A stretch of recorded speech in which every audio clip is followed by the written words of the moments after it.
السلام علیکم ورحمۃ اللہ وبرکاتہ۔ محترم عزیزو، ایک بہت خوبصورت حکایت ہے کہ ایک مرتبہ ایک شخص نے مرغا پالا، لیکن کچھ دنوں کے بعد وہ اسے ذبح کرنا چاہتا تھا۔ تو جب یہ ذبح کرنے کا وقت آیا تو یہ سوچنے لگا کہ کیا بہانہ بناؤں، کیا بہانہ بنا کہ میں اسے ذبح کروں۔ تو ایک دن یہ مرغے سے کہنے لگا کہ اگر تم نے فجر کے وقت اذان دی تو میں تمہیں ذبح کر دوں گا۔ تو مرغے نے کہا کہ جی حضور، جیسا آپ کا حکم۔ دوسرے دن جب مرغے کا جو وقت تھا اذان دینے کا، صبح فجر کے وقت، جب وہ ٹائم ہو گیا تو اس نے اذان نہیں دی۔ اب مالک کو بڑا تعجب ہوا کہ واقعی مرغے نے تو اذان نہیں دی۔ تو اب مرغے کی عادت تھی کہ وہ اپنے پر بھی ہلاتا ہے، تو اس نے اذان تو نہیں دیا لیکن پر پھڑ پھڑایا۔ تو مالک نے جب یہ دیکھا کہ پر پھڑ پھڑا رہا ہے تو کہنے لگا کہ اگر تم نے اگلے دن پروں کو ہلایا تو میں تمہیں ذبح کر دوں گا، چونکہ اسے بہانہ چاہیے تھا نا ذبح کرنے کا۔ تو اس نے کہا اگر پر ہلایا تو میں تمہیں ذبح کر دوں گا۔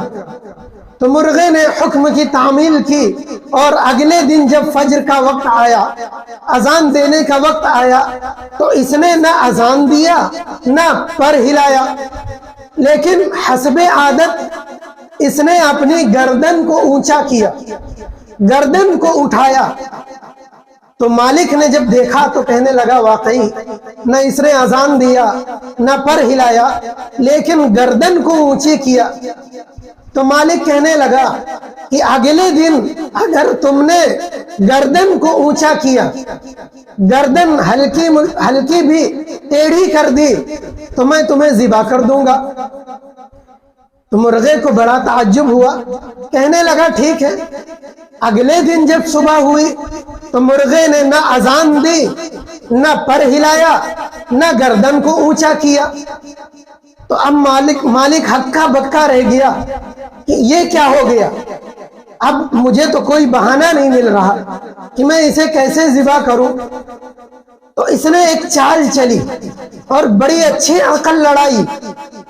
کہنے لگا کہ مرغے صاحب، ایسا ہے کہ کل تمہیں انڈا دینا ہے، اگر تم نے انڈا نہیں دیا تو میں تمہیں ذبح کر دوں گا۔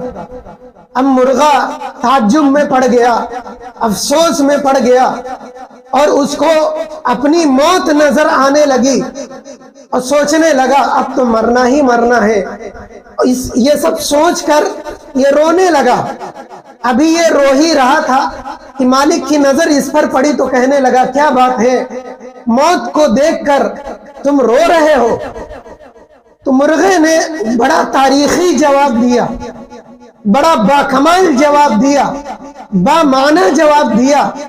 کہنے لگا مالک، کاش میں انڈے کے بجائے اذان پر مر جاتا، کاش میں انڈے کے بجائے اذان پر مر جاتا۔